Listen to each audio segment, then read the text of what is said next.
Hi, and welcome to the Prumihimo channel. My name is Prumihimo, and I'd like to show you a different way of ending off your kumihimo today. Now, braids come in all different shapes and sizes, but unfortunately it seems that the sort of findings and end caps that you need to finish them off with don't always come in all the shapes and sizes that you need. So what I want to show you today is how you can make your own wire cone to make a really attractive finishing for bracelets and necklaces. It's particularly pretty on bracelets, but also on necklaces you probably would want to have it as a feature because it's so pretty and have it at the front of the necklace. What you need is some sort of cone making device. Now, for this demonstration, I'm going to be using the Wags Y cone, but the other device on the market that does the job equally well is the Cone-tastic. You could also use a pen top, a pencil, something of a similar size that you might find around the house. But you will find it a lot easier to do this using one of these two devices, as you'll see. So, I'm going to show you how to finish off a bracelet basically, and what you will need for this is you'll need actually to have made a braid already, anything, absolutely anything, because you're going to make the end to fit this braid however you've made your braid. You'll need some wire, that's 0.8mm I'm using, which is 20 gauge. You'll also need a set of pliers, that's your regular full set of pliers of cutters, round nose, flat nose, and if you have a second pair of flat nose, that's always very handy as well. And you'll just need a few beads to top off, and I'm just using some 4mm beads. They could be 4mm or 6mm beads. They're just an extra decorative feature. So those are basically the materials that you're going to need and the equipment you're going to need. Now I'm going to show you what you're going to do with them. So this is a close-up of these cones, these wire cones in action. And basically what they do is cover the end of your braid so that you can then on the inside attach wire and attach your clasp. The actual cone itself looks like this. So it's a simple coil of wire. And in this one I've got the little spiral at the end pointing down. On this one I've got it pointing up, so that's just a matter of personal preference. Now I'm going to show you how to make the cone. It is best to work from the reel of wire to minimise wastage because it can be difficult to estimate how much wire you'll need for each cone. But to give you a rough idea, you need about 60 to 70 centimetres for an average sized cone. You start off by making a little loop at the end of the wire. Now this will actually be removed and snipped off the final cone, but it is just simply so that you can remove the tool from the cone. So just put the wire through the hole in the cone. Now some may have the hole further down. My preferred type has the hole at the tip of the actual cone-shaped mandrel because you get a much tighter spiral, but both will work equally well. Now what you do is start to move your tool rather than the wire. So like this, I'm wrapping the wire around the tool by actually moving the tool, and I'm using one hand to guide the wire to make a nice tight spiral. But it's actually the hand that is holding the tool that is doing the moving.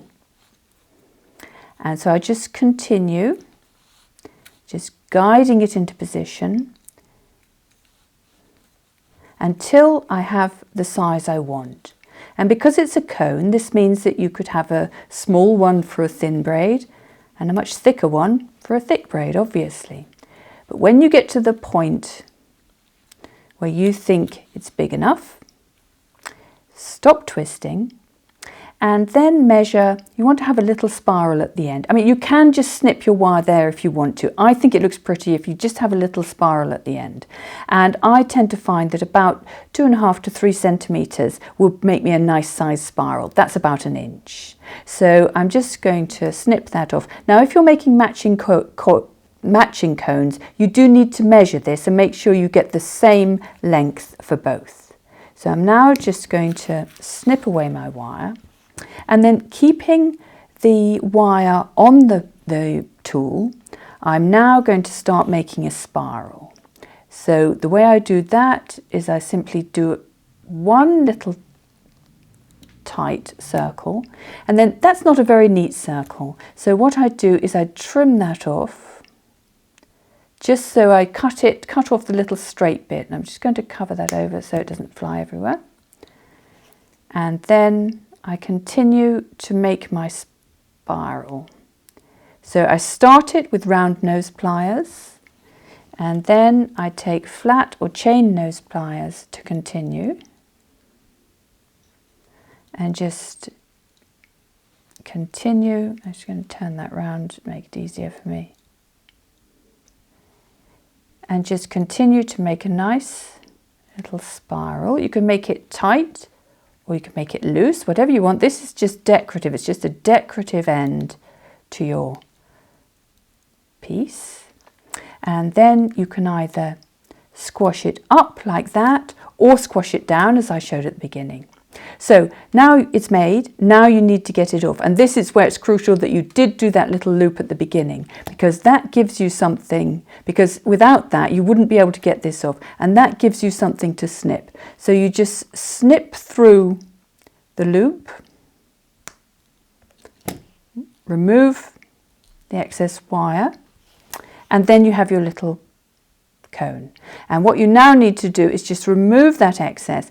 This is the front of your cone with the coil, so just snip that away from the back, and there you have your coil. So now to attach it to your braid, all you need is to have a length of wire, the same wire that you've used, and just pierce your braid with it. Now just be a little bit careful with your fingers underneath. You can start the hole if you want to with a needle. So you just pierce the braid like that, fold the wire up and just give it a little twist. So I'm just starting it like that, and then I'm just going to twist it round a couple of times. Now I'm going to remove the short wire, thread on my cone, thread on a little bead at the top. It's always difficult to find the hole of a transparent bead. There we go. Thread on the bead. That's not essential. I just think that gives it a nice little finish.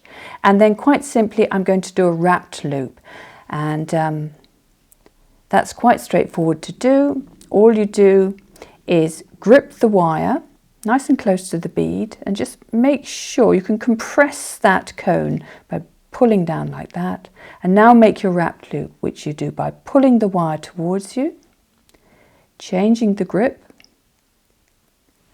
wrapping the wire around the top of the pliers like that, changing your grip again, and then using this end to wrap round under the loop that you've made.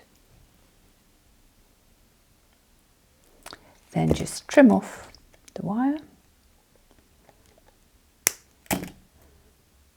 You can take time to just squash that down with pliers, make sure nothing catches. But now what you have is a very attractive ending to your braid and a little loop, and you can use that to attach your clasp with a jump ring. Well, I hope you found that useful, because I think that a lot of people find the finishing off is the part of kumihimo jewellery making that gets left undone.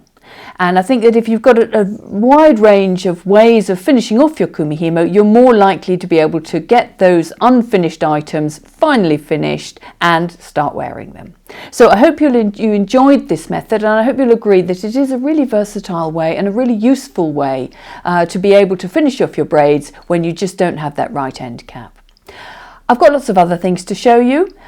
So do subscribe to my channel and you'll be notified when I have new things coming up. But do please also browse through my channel because you will find that I've already uploaded a lot of really interesting kumihimo videos covering all aspects of kumihimo. You'll also find things in my website, prumihimo.com. And there you'll find tutorials, you'll find inspirational photos, a blog, and you will find also a shop where you're able to buy my own product, my Prumihimo disc, and a book that I've written. So there's lots there. And I hope you will join me for future videos. And until then, bye.